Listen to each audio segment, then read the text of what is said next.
और उसके बाद जो पढ़ने के लिए अब बच्चियों को भी लोग पढ़ाते थे, तब 5वां तक गरीब गुरबा तबके के लोग, अब उसके आगे उनको भेजने के लिए तो नहीं ना था भाई पैसा, उसको जो कपड़ा चाहिए तो कपड़ा देने का पैसा नहीं है। तो हम लोगों ने तो सब कार्यक्रम आगे शुरू कर दिया ना उसके लिए। तो हाँ, पोशाक योजना भी शुरू कर दिया। तो ये हम सोचे पहले कि 8वीं क्लास तक, फिर हम बोला कि नहीं 8वीं तक ही क्यों पढ़ेगी, आगे पढ़ना चाहिए, तो 9वां में पढ़ेगी।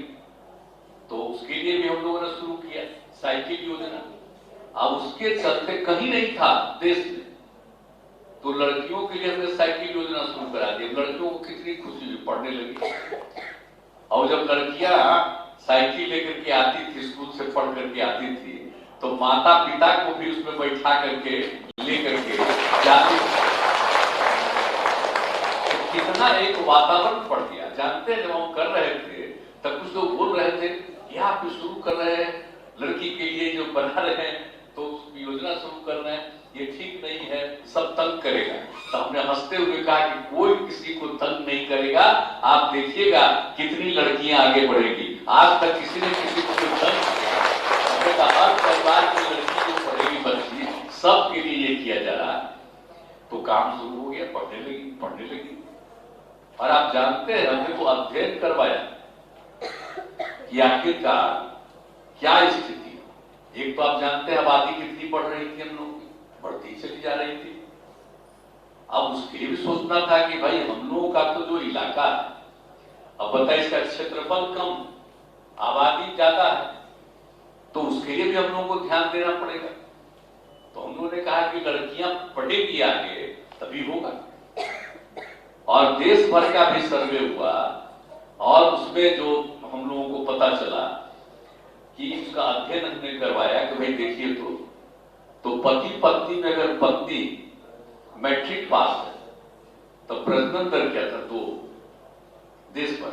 हम बिहार में भी करवाना शुरू किए कि अगर पति पत्नी में पत्नी मैट्रिक पास है तो क्या, तो ज्यादातर वैसे परिवारों का भी प्रजनन दर 2, और फिर पति पत्नी में पत्नी मैट्रिक से भी आगे, इंटर पास से आगे, तो देश भर का प्रजनन दर हमको देखने को मिला 1.7। और जब हमने बिहार में करवाया तो अगर पति पत्नी में पत्नी मैट्रिक से भी आगे पढ़ी हुई, इंटर और इंटर के आगे, तो प्रजनन दर मिला 1.6। हमने कहा कि देखिए, अगर लड़कियां पढ़ेगी तब स्वाभाविक रूप से अपने आप आबादी नियंत्रित होगा। अभी बिना मतलब का हो जाएगा।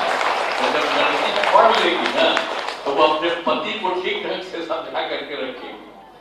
अब अभी तो भाई तरफा मर्द को कुछ समझ नहीं आता है, वो तो अपना बिना मतलब के करते रहता है रात दिन। तो महिलाओं के पढ़ने के बाद ये भी काम हमने शुरू कराया। आज उसके चलते जानते हैं, जो हमने शुरू कराया, तो उस समय 2005 का जो हमको फिगर मिला, 2006 में बिहार में प्रजनन दर था 4.3। अब लड़कियां पढ़ने लगी तो अब मालूम है अब प्रजनन दर घट के हो गया 2.9, और अभी और बढ़ते बढ़ते आप कुछ लोगों को देखते नहीं है, कुछ तो बयान देता है, कहता है कि साहब प्रतिबंध लगाइए, कोई भी परिवार 2 से ज्यादा अपने बाल बच्चों को पैदा नहीं कर सकता। हमने कहा क्या पागलपन कर रहे हैं, इसका कोई मतलब है क्या? इन सब का कोई अर्थ नहीं है। इसलिए अगर लड़कियां खुद ही पढ़ेगी तो अपने आप प्रजनन दर ऐसा हो जाएगा। इस सब में कोई नियंत्रित करने की कोई जरूरत है